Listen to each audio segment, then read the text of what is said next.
This recording I'll be sharing on the group. Actually हम लोग group पे नहीं डालते हैं. We put it on the Google Classroom or the link on the YouTube. But still, ठीक है.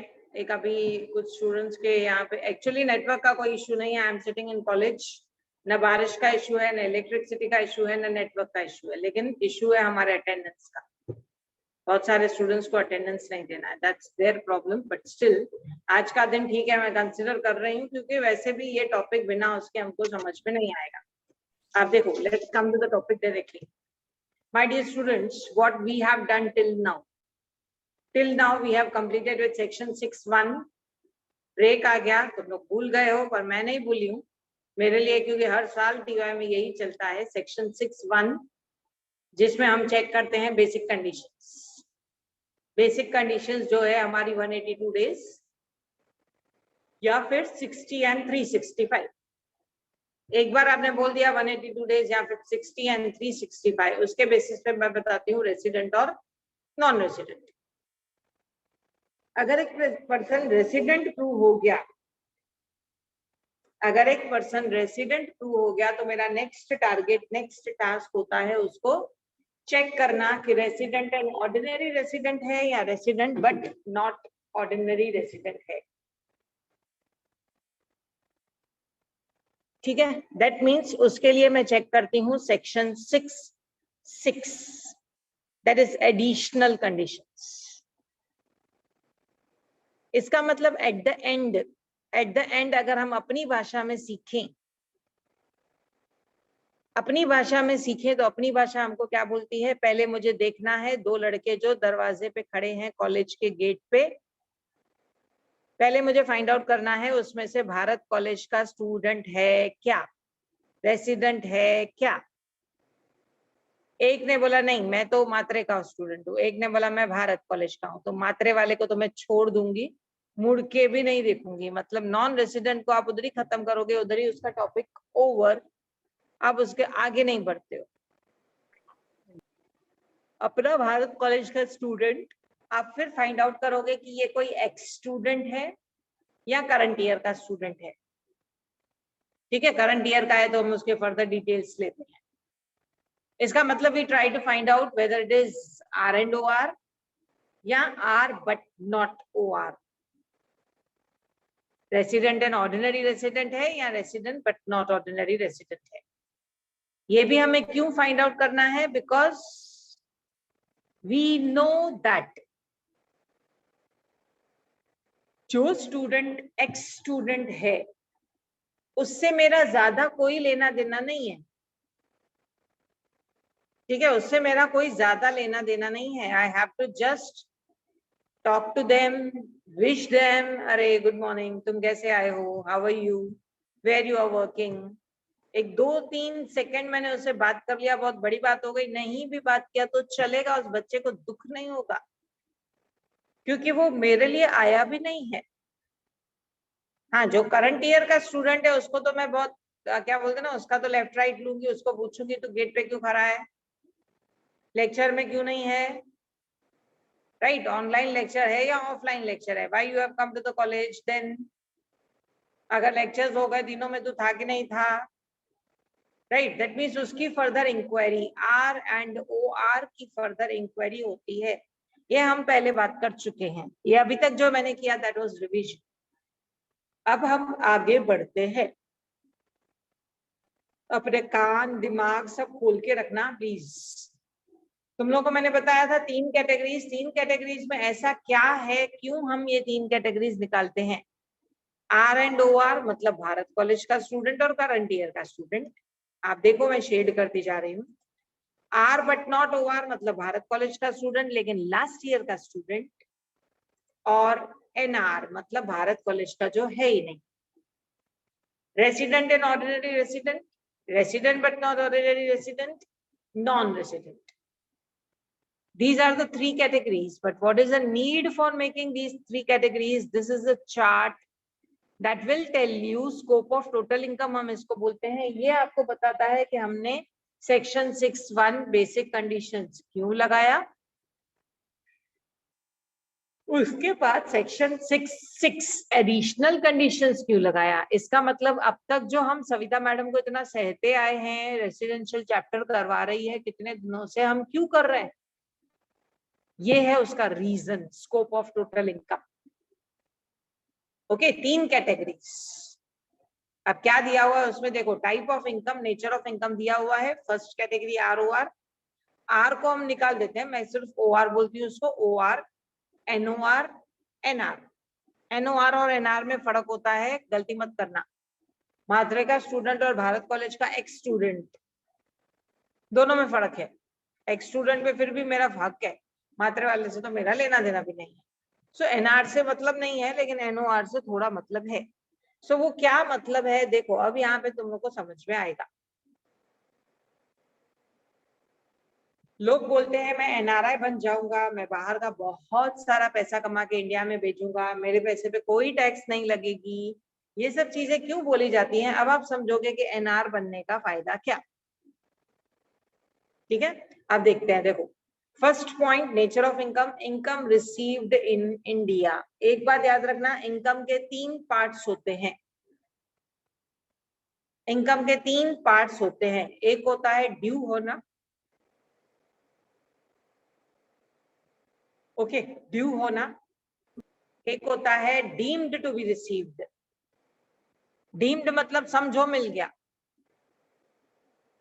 समझो मिल गया। और तीसरा होता है एक्चुअली मिलना, रिसीव्ड। आज तक आपने फाइनेंस में 2 पार्ट सीखे थे, outstanding and received.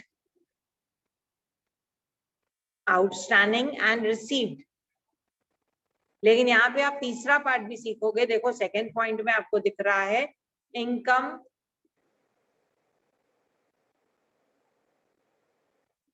Last part. देखो, income deemed to be received in India, section 7।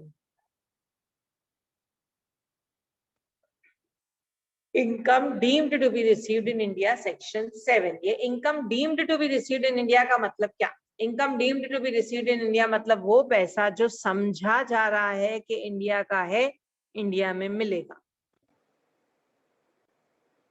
Okay, समझा जा रहा है, मिल रहा है या नहीं मिल रहा है वो अलग बात है।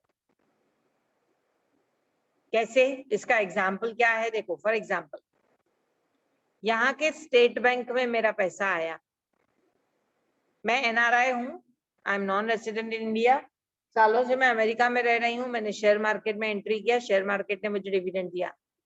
वैसे तो dividend pay already tax deduct होती है, लेकिन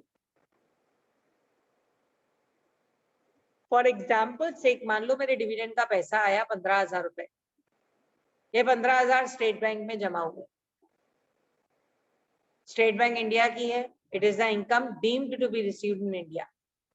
लेकिन मैंने स्टेट बैंक ऑफ सिंगापुर या state bank of America, America का जो भी उसका ब्रांच रहेगा, इंटरनेशनल जो भी ब्रांच रहेगा, मैंने उनको अप्रोच किया और उनको बोला भाई मेरा CBS सिस्टम आजकल चलता है, आप मुझे मेरा पैसा विड्रॉ करके दो। मेरे से किसी ने भी अमेरिका में पूछा तो कहाँ से पैसा निकाल के आया, मैंने बोला SBI इंटरनेशनल ब्रांच। मिला कहीं भी 15,000 रुपए, उसको मैंने कन्वर्ट किया डॉलर्स में, लिया एंड व्हाट नॉट, मिला कहीं भी, it is deemed to be received in India. Okay, ऐसा ही समझा जाएगा कि ये इंडियन करेंसी है। 15,000 रुपए का मान लो $1 की वैल्यू है 70 रुपए, हम उसको कन्वर्ट करने जाते हैं, अगर 15,000 रुपए को कन्वर्ट करने जाएंगे तो समझो एक लगभग 2 $200 मैं 200 पकड़ती हूँ, लेट अस अज्यूम $200। $200 में जैसे ही लेके जाती हूँ, ठीक है, $200 में जैसे ही लेके जाती हूँ, अपनी मम्मी को देती हूँ, मम्मी उसको सर पे रखती है कि अरे ये तो इंडिया का पैसा है। आप बोलोगे इंडिया का कैसे हो गया, डॉलर इंडिया में थोड़ी चलता है। लेकिन this is deemed to be received in India.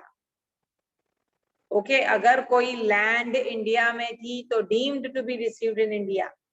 आपके दादा परदादा आपके नाम पे कोई जगह छोड़ के गए, उस जगह का एप्रिसिएशन हो गया, आपको पता ही नहीं है, आप तो अमेरिका में हो 5-6 साल से, उनका कोरोना में डेथ हो गया, you are not able to come here, ठीक है, and there was no written document, पीछे कोई नहीं था, आपको सिर्फ इतना पता चला कि दादाजी की डेथ हो गई और आपको ऑनलाइन उसका वो पैकेट वगैरह डिटेल दिया गया कि ऐसे पैकेट को जलाया गया। आपको मालूम है लाश को पैकेट में बना के कोरोना में जला रहे, आपको पता चला कि पैकेट बना के ऐसे ऐसे किया गया, उसका अंतिम संस्कार हुआ। उसके बाद तो आजकल कुछ नहीं होता है, बिकॉज ऑफ कोरोना मरीज के लिए कुछ नहीं होता है, न 10वीं न 12वीं, ठीक है, न तीसरा दिन, तो आपको आने की जरूरत ही नहीं, और आने के लिए आपको वीजा भी नहीं है, अलाउड भी नहीं है।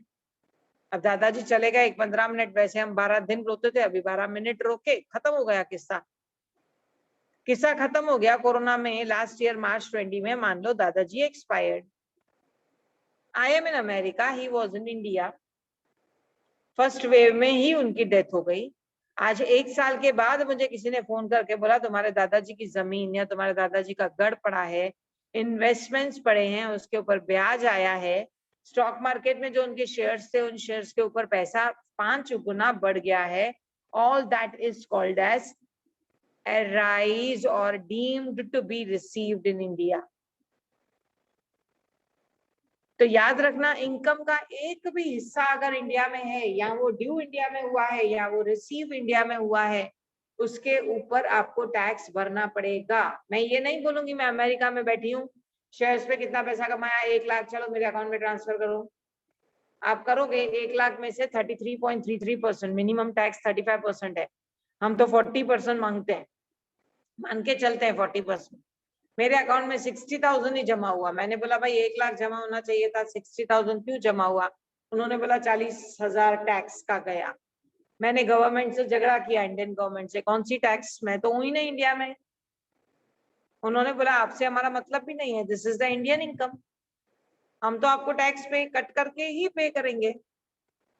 सो एक भी हिस्सा अगर इनकम का इंडिया में आता है, वो ड्यू इंडिया में होता है, रिसीव इंडिया में होता है, जमीन पे पैर रखा और तुम्हारे हाथ में नोट आया, उसके ऊपर आपको टैक्स भरना पड़ेगा। Whether you are Bharat college student, whether you are ex student, whether you are outside college student, please remember, मेरे कॉलेज में एंट्री करने के बाद अगर तुम्हारा इनकम हुआ तो मुझे कमीशन तुमको देना पड़ेगा, बहुत simple.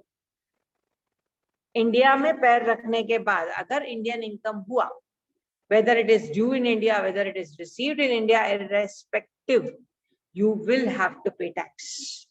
You will have to pay tax to the Indian government. ठीक है? क्यों, क्या, कैसे? सिंपल सी बात है, देखो सिंपल सी बात है, बेटे के इनकम पे मेरा हक है, बेटे के इनकम पे मेरा हक है, लेकिन दामाद के इनकम पे मेरा हक नहीं है, माना, लेकिन उसको शेयर तो देना ही चाहिए। दामाद मेरे घर पे घूमने आया, मेरे रिलेटिव्स आते हैं, उसको खर्ची देके जाते हैं, मैं अपनी बेटी को बोलूंगी भाई रिलेटिव्स के आगे मैंने क्या काजू पिस्ता बादाम रखा, उनकी इज्जत की, तुझे 1000 रुपया मिला, 100 रुपया मेरे काजू बादाम का मुझे देके जा, मैं क्यों नुकसान करूंगी अपना? राइट, ये तो बात अलग है कि शर्म आती है हमको दामाद से मांगेंगे थोड़ी, लेकिन रियलिटी यही बोलती है, क्योंकि अगर शर्म करने जाएंगे, घोड़ा घास से तैयारी करेगा तो खाएगा क्या? इंडियन गवर्नमेंट आपको हर जगह छोड़ देगी तो सोर्सेज ऑफ इनकम कहाँ से आएंगे? सोर्सेज नहीं तो एक्सपेंडिचर कहाँ से आएगा? आप जो बोलते हो गवर्नमेंट कोरोना पे इतना खर्चा करे, ऑक्सीजन सिलेंडर सस्ते में दे, बेड दे, डॉक्टर्स दे, सस्ते में सेंट्रल हॉस्पिटल में फ्री में इलाज होना चाहिए, फ्री में इंजेक्शंस लगनी चाहिए, people are waiting for vaccines. Vaccine का नॉर्मल कॉस्ट आपको मालूम है 1410 रुपए कोवैक्सीन का, 780 रुपीज कोविडशील्ड का, एंड स्पुतनिक आजकल जो आया है वो 1145। We are not ready to pay, we want free. Government हमको फ्री देनी चाहिए तो तुम उसको इनकम दो ना, कहाँ से खर्चा करेगी? इनकम अगर सोर्सेज ऑफ इनकम नहीं है तो एक्सपेंडिचर कहाँ से होगा? So this is something where reason lies for calculation या determination of OR, NOR, NR.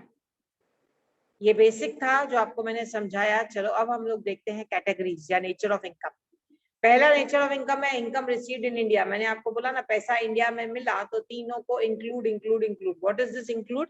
Include का मतलब है it will be included in their income for taxation purpose.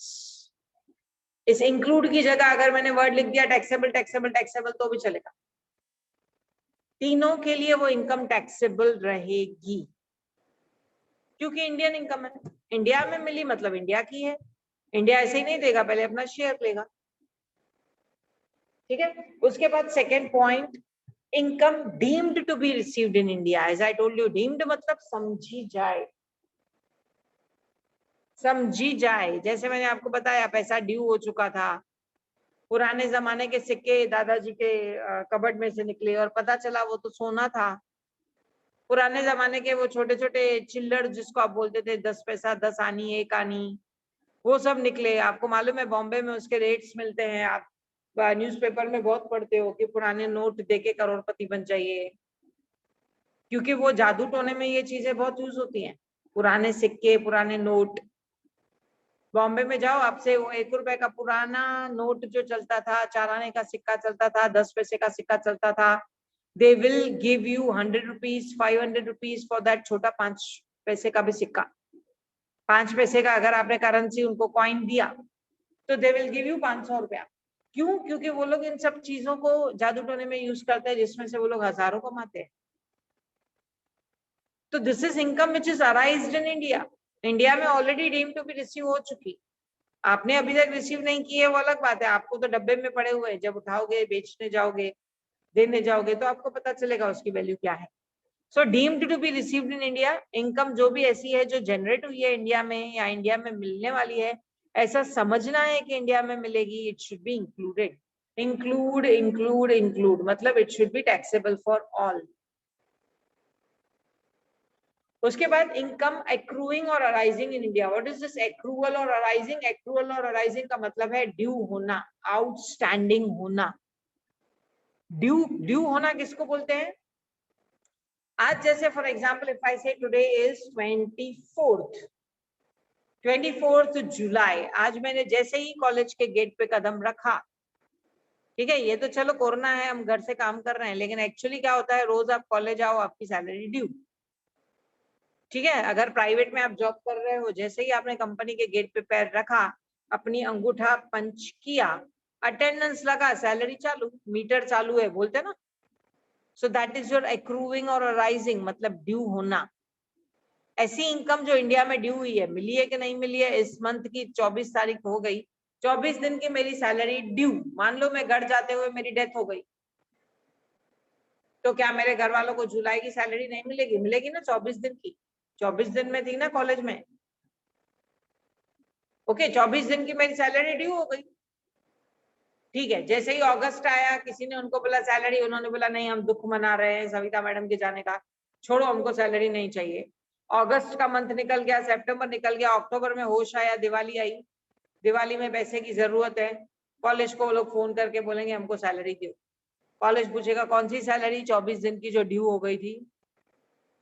Please understand, receive आप कभी भी करो, नहीं करो नो प्रॉब्लम। 3-3 साल लोग डिविडेंड लेने के लिए, क्लेम करने के लिए इंडिया में नहीं आते हैं, जो अब्रॉड में रहते हैं ना इंडिया में। और अब्रॉड की छोड़ो, मैंने अपने घर पे ये किस्से देखे हैं। मेरे ससुराल में, आई गिव यू एग्जाम्पल, मेरे ससुराल में मेरे ससुर के नाम पे जो भी शेयर्स है, he is aged now, 82 years.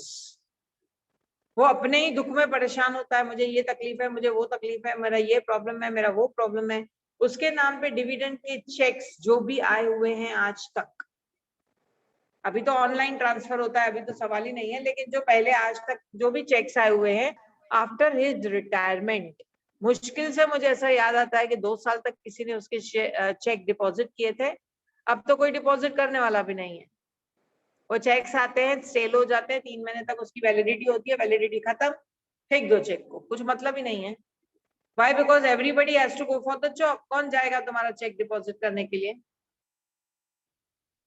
ठीक है, नेट बैंकिंग, तभी नेट बैंकिंग था नहीं, और बड़े लोग तो नेट बैंकिंग यूज करते भी नहीं है। तो please understand, whether you are receiving और not, whether you are taking it और not, that is immaterial, it is arising in India. India आया, इसका मतलब तीनों के लिए इंक्लूड इंक्लूड इंक्लूड, मतलब टैक्सेबल टैक्सेबल टैक्सेबल। ठीक है, I hope you are understanding. कहीं भी कोई भी डाउट आता हो तो please be free to ask. बस ये आपको 4-5 पॉइंट्स याद रखनी है, एक्चुअली 5 नहीं है, 7 पॉइंट्स हैं, और ये नोट 8 पॉइंट्स। ये 8 पॉइंट्स तुमने याद की ना, स्कोप ऑफ टोटल इनकम तुम्हारी जेब में है। याद नहीं पड़े रट्टा मारो। ओके, इसके बाद इसमें सब इंक्लूड है। आप देखोगे पीछे तो सब इंक्लूड था ही था, यहाँ पे भी इंक्लूड इंक्लूड इंक्लूड है, सिर्फ इस लाइन के 2 पॉइंट्स एक्सक्लूड। ये देखो टोटली 3 एक्सक्लूड, सिलेक्ट भी वही हुए हैं। इन 3 एक्सक्लूड को छोड़ के बाकी सब इंक्लूड है। पेपर में नहीं समझ में आया ना तो सब इंक्लूड कर देने का, इंक्लूड किया तो मार्क्स मिल जाती है। मतलब ये अगर प्रॉब्लम आया है, ये प्रॉब्लम 15 मार्क्स का आता है, 15 में से 12 और 10 तो आराम से मिल जाती है। कोई गधा ही होगा जिसको 1 या 2 मिलेंगी, ये मत बोलना हम गधे हैं सब लोग। No, so income deemed to accrue. Now what is this deemed to accrue? Deemed to accrue I told you, समझा जाएगा। पीछे था एक्चुअली एक्रूड, जो ड्यू हुई है, और डीम्ड टू एक्रू मतलब जो समझा जाएगा। सेक्शन 9 नीचे एग्जांपल्स दिए हुए हैं, we will see that examples, don't worry. पहले सेक्शन इसको कंप्लीट कर लेते हैं। उसके बाद इनकम एक्रूइंग और arising outside India and received outside India, that is foreign income. Foreign income जो है, बाहर का पैसा, मिला भी बाहर, ड्यू भी बाहर। आपने गाना गाया अमेरिका में, माइकल जैक्सन उस टाइम जिंदा था जब, उसने आपको $5 लाख प्राइज दे दिया, मिला भी उधर, पैसा भी उधर का, कमाया भी उधर का, तो किसके लिए ये टैक्सेबल रहेगा? Only first and second, that is, ये देखो, from the business control from India और प्रोफेशन सेटअप इन इंडिया। आपको कोई भी बोलेगा this is the profession setup in India, Lata Mangeshkar गाना गाती है, दिस इज द प्रोफेशन, लेकिन ये प्रोफेशन उसने इंडिया में सेटअप किया है। ठीक है, गाना गाने का रियाज, गाना गाने का, या कोई सीए है बाहर जाके काम कर रहा है, पढ़ाई यहाँ पे हुई है उसकी, तो फर्स्ट और सेकंड कैटेगरी में अगर वो बिलोंग करता है, that is R and O R या R but not O R, he has to pay tax. और अगर नॉन रेसिडेंट है तो फिर टैक्स नहीं भरनी पड़ेगी, फिर सीधी बात है।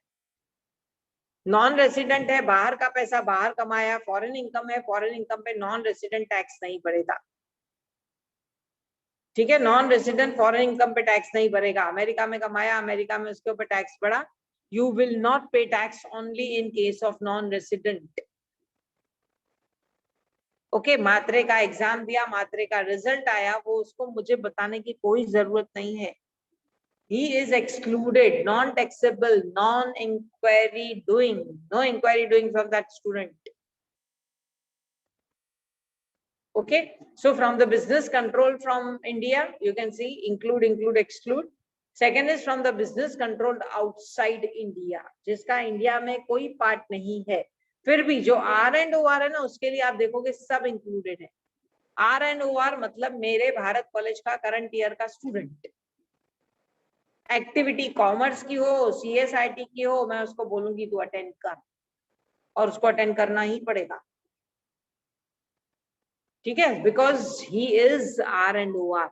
आप बोलोगे आर एंड ओ आर बन के पाप हो गया, बिल्कुल पाप हो गया। इसके लिए तो बेसिक कंडीशंस बोलते हैं, 182 डेज नहीं रहने का, रह गए तो नीचे 2 आउट ऑफ 10 आर नहीं होना चाहिए, 730 डेज नहीं होना चाहिए। ये हम लोग इसके लिए तो चिल्ला चिल्ला के बोलते थे, क्योंकि अगर ये सब हो गया तो you will be proved as R and O R, और आर एंड ओ आर हो गए मतलब पूरा टैक्स, इधर कमाओ उधर कमाओ, सपने में कमाओ स्वर्ग में कमाओ, pay tax to the Indian government.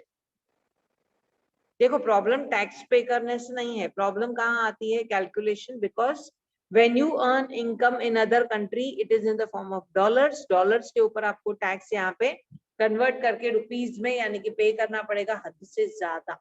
वहां आपका $1, यहाँ पे 70 रुपया। आपको $1000 मिले ना, तो यहाँ पे 70,000 के हिसाब से 40% यानी कि 28,000 रुपये टैक्स निकल जाएगा। आप बोलोगे जुल्म है, जुल्म है। ठीक है, उसके बाद second category exclude, third category exclude because this is the profession setup outside India. मिला भी बाहर, आउटसाइड इंडिया, इंडिया में इसका कोई लेना देना नहीं है, इंडिया वालों को पता भी नहीं चलेगा आप क्या कर रहे हो, इट इज एक्सक्लूडेड। वैसे ये दिमाग में बात आएगी, आपको पता कैसे चलेगा कि मेरा इनकम कहाँ से? तो बैंक में ही आता है पैसा, कैश में भी लोगे तो बैलेंस शीट में उसका कहीं ना कहीं ट्रैकिंग होता ही है। तो डिस्क्लोज करना बेस्ट है, डिस्क्लोज नहीं भी करोगे तो एक्सपोज हो जाएंगे। यहाँ तो खुल के बताओ, खुद नहीं बताओगे तो फंस जाओगे। And the last point is past untaxed profits brought to India. पिछला अनटैक्स्ड इनकम, इसको हम बिल्कुल भी ऐड नहीं करते हैं, किसी के लिए भी नहीं। पास्ट अनटैक्स्ड मतलब आपने पास्ट में उसके ऊपर टैक्स नहीं लिया है तो कुछ सोच समझ के नहीं लिया होगा, एग्जेम्प्ट होगा, उसको वापस से कैलकुलेशन करने की जरूरत नहीं है, it is exempt. Okay, so this is something what you call as your 3 category scope of total income. मैं आपको दिखा रही हूँ वापस, आप इसका पहले स्क्रीनशॉट ले लो, क्रॉप करके अपने पास रखना। एक्चुअली ये एक पेज पे होता तो बेस्ट होता, लेकिन अभी एक पेज पे नहीं है तो क्या करें, इसका स्क्रीनशॉट लो, रट्टा मारना, कॉपी में लिखना, बार बार याद करना। 4th 5th पॉइंट स्क्रीनशॉट में 1 सेकेंड रुक रही हूँ, आप लोग स्क्रीनशॉट लो तो मैं पीछे जाती हूँ, 1 2 3 का भी स्क्रीनशॉट लेती हूँ।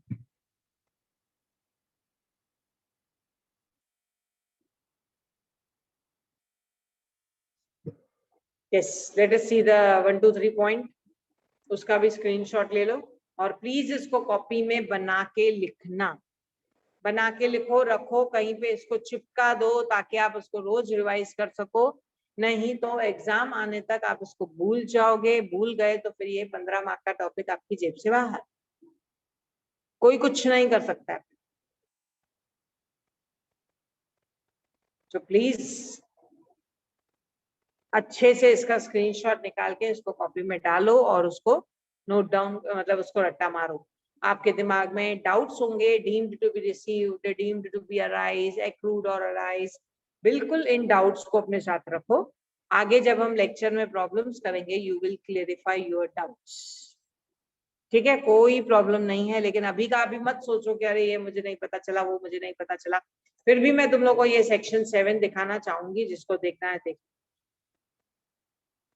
सेक्शन 7 सेक्शन 9 थोड़ा बड़ा है, ठीक है।